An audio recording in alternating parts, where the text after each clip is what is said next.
Hello, good morning everyone. My name is Sonali Gahlot and I am the assistant professor in the CSE department in AKGEC Engineering College. And today I am here in front of you to present the topic that is the database recovery. Today we will discuss what is the database recovery and why we use it in our database. So, uh, when uh, when in our database, when we executed multiple transaction at a time, then there are chances some of the transaction may not reach to the commit point, or maybe in between they aborted. So again, there are many situations in which a transaction may not reach a commit or abort point. So there are so many reasons behind this, and these reasons are the maybe the operating system crash, DBMS crash, system might lose power, disk may fail, or other hardware failure, and at the last the human error. In all the above situations, data in the database may be consistent or may be lost or may be the inconsistent. For example, if a transaction has completed 30 out of the right instruction to the database when the database crashes, then the database may be in an inconsistent state as only the part of the transaction work was completed. It means suppose we are doing any transaction and that transaction contain the 40 right transactions, but we have only completed only the 30 out of 40, and in between due to some reasons, maybe the above mentioned reasons, our database crashes. So it means that right now I am in the state of the inconsistence, or maybe the some part of our information lose. So this is a very uncrucial point. So that's why we need to recover our data from that failure, because that data whatever the stored in the database are important.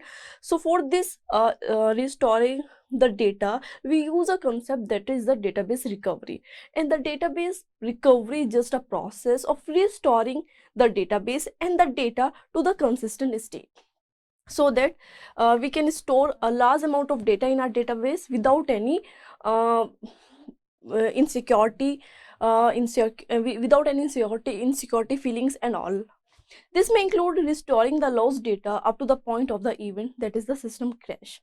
Suppose we have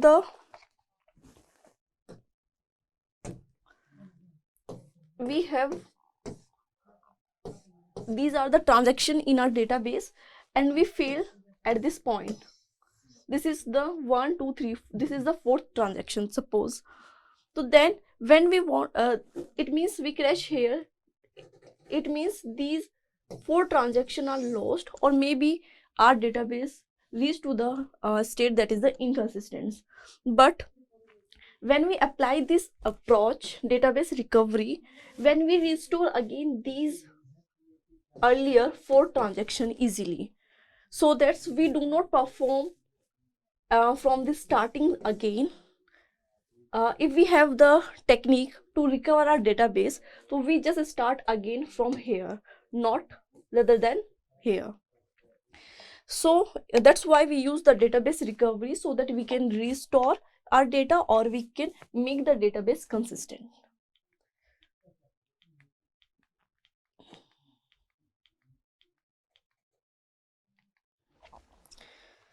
So for doing the database recovery, we use this concept that is the log based recovery method. What is this? The log is a sequence of log records which maintains information about the update activities on the database. It's just a record, like when we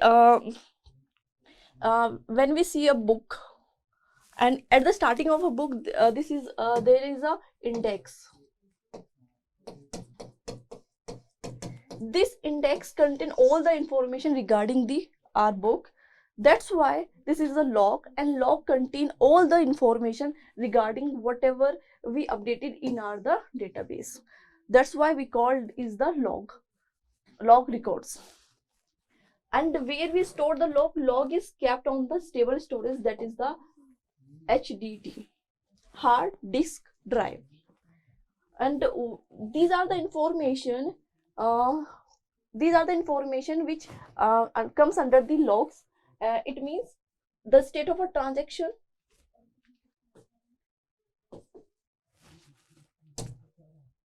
the start of a transaction, when we start the transaction, transaction ID. It means when we perform any process, every process has a process ID. Like that, transaction also has the transaction ID, record ID, what type of operation we are perform, insert, update, delete, now, old value, new value, end of transaction, that is committed or aborted. All these informations are present in the log records.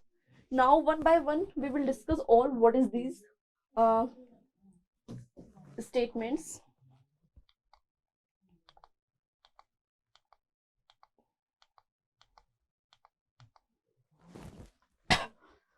When a transaction TI start, TI is any transaction, that is the T1, T2, and so on. When a transaction TI start, it registered itself by writing a record, that is the TI start, to the log. Whenever we start a transaction, then it automatically registers itself in a log record like this, T1 start.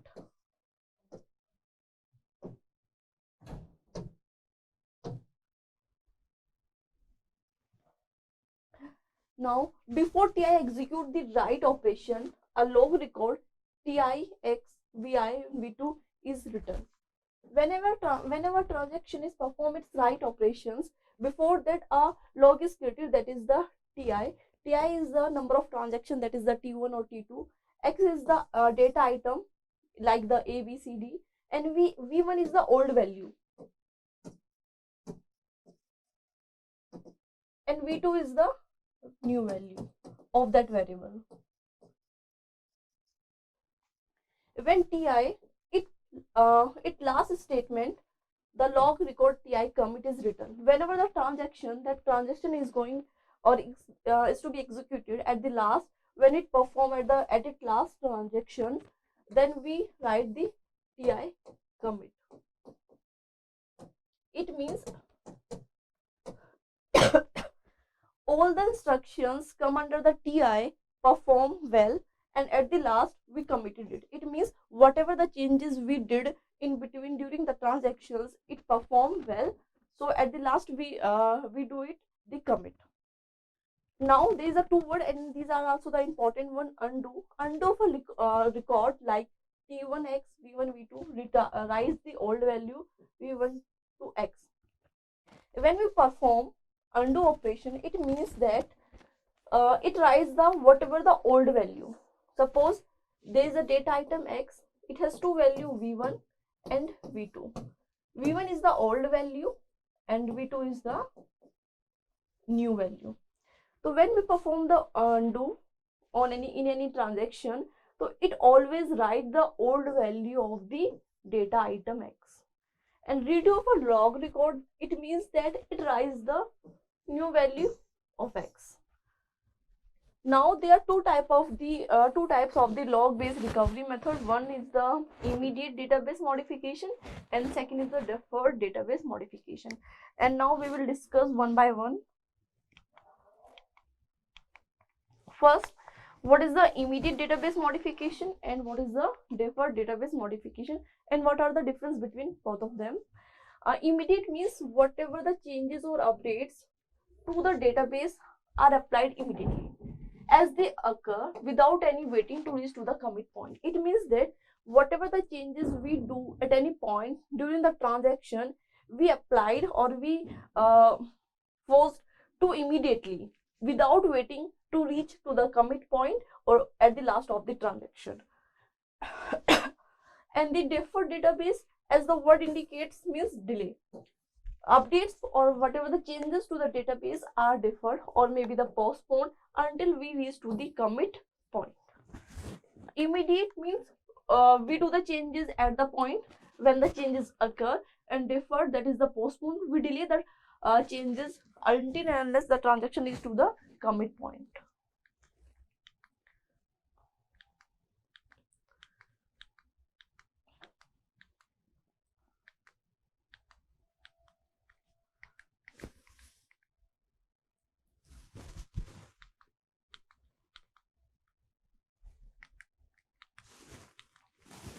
Now we will explain it with the help of one example. Uh, these are the immediate modifications, and this side is the deferred modifications. And initially the value of A is 50, B is A is 500, B is 600, and C is 700. These are the initial value of A, B, and C. First, we start from the TI transaction, because it start before the TI, and we are also able to see this. First point is the read A. Read A, just we read the value of A. Here the value of A is 500. And after that, that is read A means TI start. Okay. Then we perform an operation, that is the subtraction. Whatever the value of A, we minus 100 from it, then we get a new value. A is 500. We perform subtraction, that we get the 400. Now write A, that is 400. First line, this line indicates that we do the transaction TI on the data item A. Old value of A is 500 and new value of A is 400. And after that, we do these transactions for the data item B. We read B. B read, that is the B is here is 600. We perform the sum operation on B, that is 600 plus 100, that is the 700. And now we perform the write operation, then commit. It means that first we start the TI transaction and we perform the read, write, and all these operations. Again we start the same transaction but for the data item B, and we perform these three operations and then T1 commit. It means that whatever the changes we did here for A and B, it updated in our database immediately when we perform these operations. Now next point is T2. Now T2 start when the T1 is committed. Now T2 is read the value of C. C is here is 700. Okay. Now we perform this operation on C. C minus 200, that is we get here 500, and we write the C. C is now is 500, and now commit. It means when we start the T2 transaction, and we start the T2 transaction only and only after the commit of the T1, and then we perform this operation, that is T2. It perform C operation. Old value of C is 700 and new value of C is 500. So at the last we get new values of A, B, and C. A is 400, B is 700, and C is 500. It means that whatever the changes we perform in A, B, and C, it occurs immediately without waiting for the commit point. This is an example of the immediate database modification. But when we talk about the deferred database modifications, it is a little bit different from the immediate. Now here also the value of A, B, and C is this, that ones. A is 500, B is 600, C is 700. Here when we first start the T1 transaction, that is the T1 start. Now T1 perform the operation on the data item A, and initially value of A is 400, but after performing these operations we get new value of A, that is the 400. In deferred database, this format of transaction contain only 3 points, that is the transaction, data item, and the new value. It doesn't contain the old value. Okay. Then this value does not update into the database immediately. It waits till the commit point. Okay. Now we perform the same transaction, that is the T1, and that is the T1 on the data item B. Initially the value of B is 600, but after performing this operation B plus 100, we get the 700. The new value of B is 700, but we wait to update it into the database until unless we reach to the commit point. Now again we start the T2. Now T2 perform the operation on the data item C, and initially the value of C is 700, but after performing these operations we get a new value of C, that is the 500. Okay, when these two transactions complete and we reach to the commit point and we committed these T1 and T2, after that value of A updated 400, B 700 and C 700. Here we get the value of C is 500, not 700. Okay, in immediate, whatever the changes we did, it occur on the database immediate at the point of changes, but in deferred we wait until and unless we reach to the commit point. These are the only the difference between the deferred and the database, deferred and the immediate database.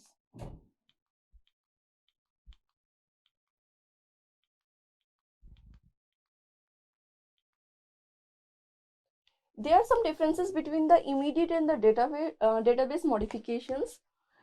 First point we already discussed, that is the whatever the changes to the database are applied immediately without waiting to reach the commit point. But in deferred, whatever the changes to the database, we are postponed it until unless we reach to the commit point. If a transaction in immediate, second point is that if a transaction is not committed, then we need to the undo operations and restart the transaction again. In immediate, if we not reach to the committed point or a transaction do not commit due to the some reason, then we need to do the undo operation. Undo, we do the only the undo operation. Undo means and restart the transaction again. Okay, but if the transaction in deferred database, if the transaction is not committed, no need to do any undo the operation, just restart the transaction again. Here we perform the undo, but here there is no need to do the any undo operation. Now if transaction is committed in the immediate, then no need to do the redo, the update of the transactions. But in deferred, when a transaction is committed, then we need to the redo the updates. It means in immediate, both undo and redo operations are performed, but in deferred only the redo operation is performed. Now we will discuss what is the undo and what is the redo.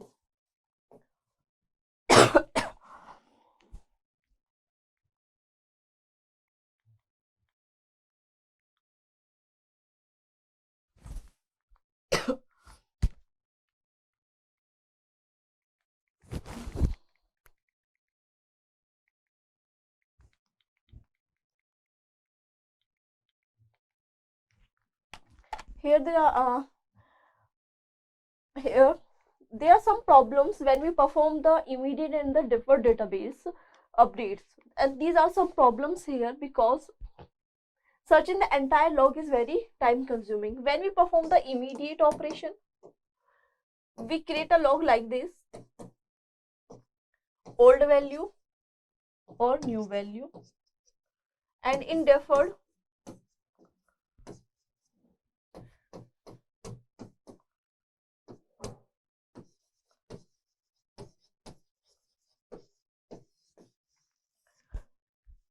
these both process are a very time consuming, because whenever the database get failed, we again and again need to search our log records, and it is a very time consuming.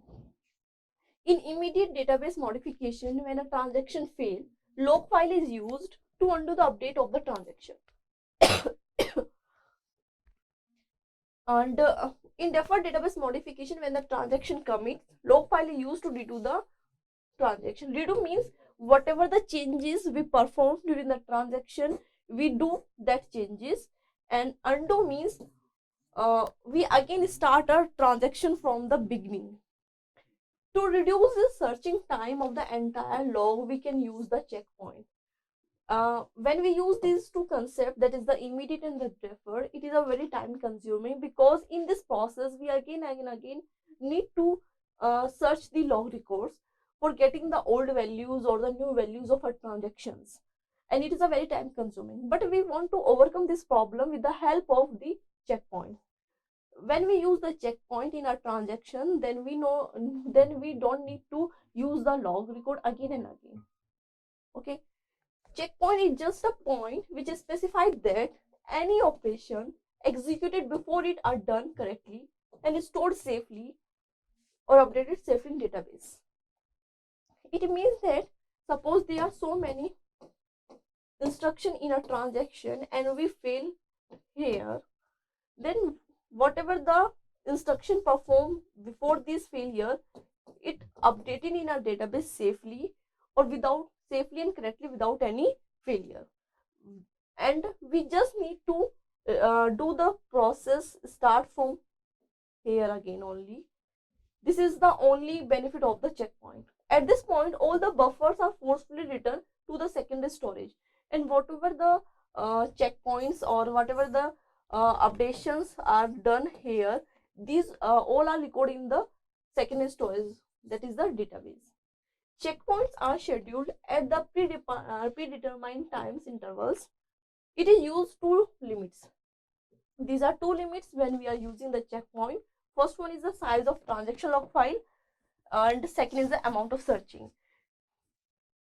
When we use the checkpoints, we can recover or we can recover or we can estimate these two processes, that is the size of the transaction of log file. Then we perform these two operations, we need to perform the log files and amount of searching. But the checkpoint reduce these two processes, reduce the amount of searching and also reduce the size of transaction of log files. Now here we will discuss how the checkpoint works when any failure occurs. Suppose that this is a time axis, that is the TC. TC means checkpoint or TF means transaction failure. There are four transactions, T1, T1, T2, T3 and T4.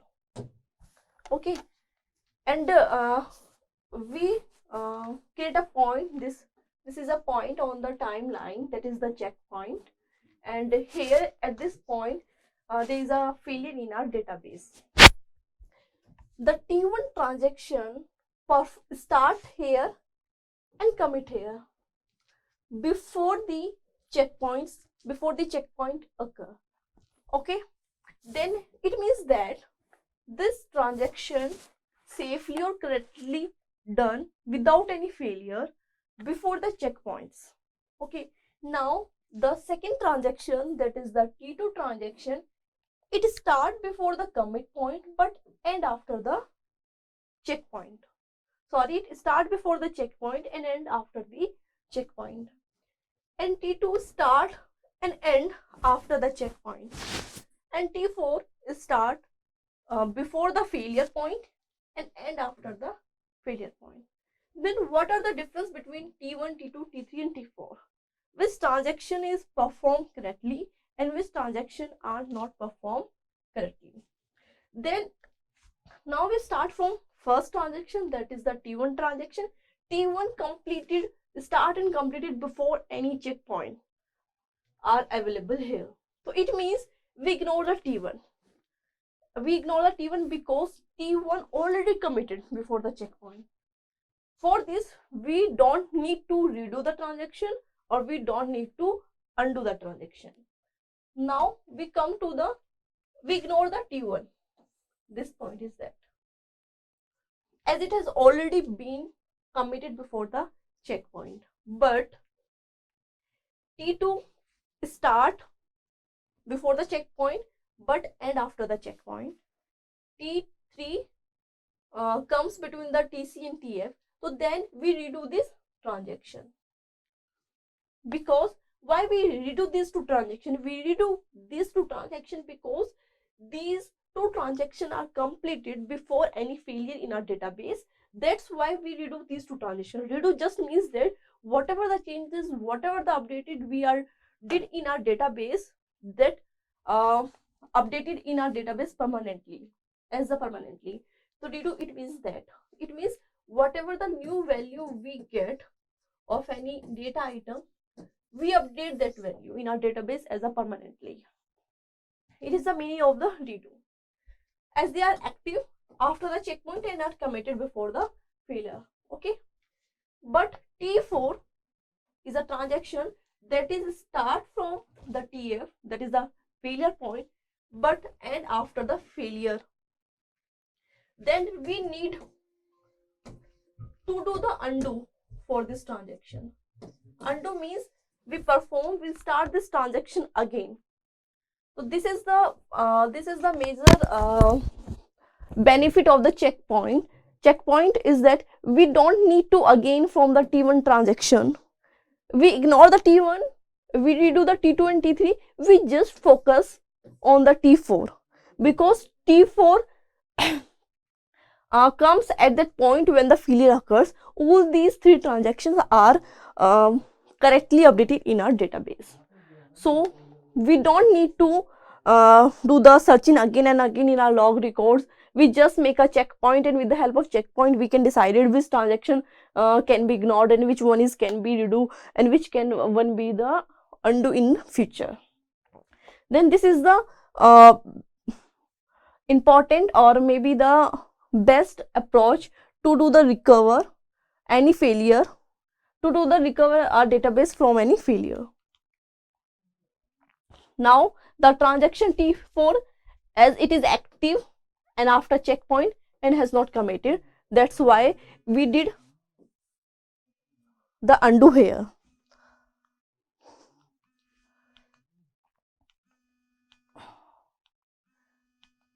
Now here is a example, here is exercise questions. We can also exercise yourself.